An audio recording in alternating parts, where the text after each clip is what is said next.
नमस्कार, आप देख रहे हैं बहुजन हलचल। आज की सबसे बड़ी खबर, बागेश्वर धाम के धीरेन्द्र शास्त्री पर ओम प्रकाश राजभर का तार्किक बयान, कहा राम रहीम जैसा होगा हश्र।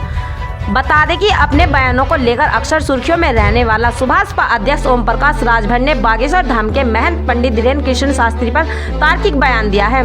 राजभर ने कहा कि भारत को हिंदू राष्ट्र बनाने का विचार उनका व्यक्तिगत विचार हो सकता है, उनका हश्र भी राम रहीम जैसा होगा।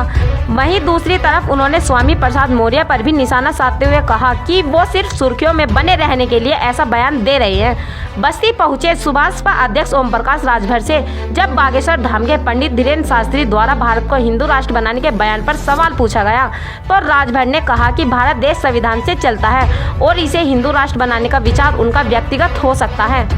अगर भारत हिंदू राष्ट्र बनता है तो हम उनसे सवाल पूछते हैं कि क्या भारत में मुस्लिम या ईसाई नहीं रह पाएंगे।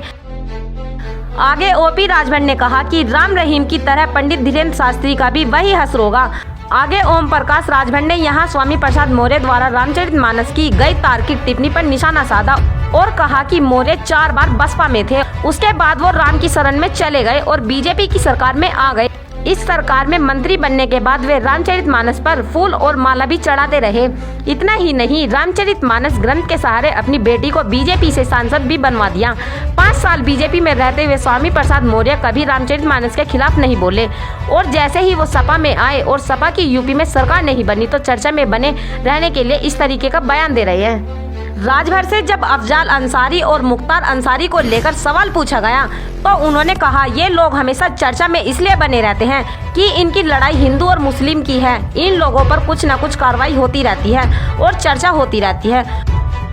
उन्होंने कहा कि कांग्रेस, सपा और बसपा से तीनों पार्टियां मुसलमानों का अपना वोट बैंक समझती हैं और सिर्फ बीजेपी का डर दिखाकर इस समुदाय से वोट लेती हैं। ब्यूरो रिपोर्ट, बहुजन हलचल।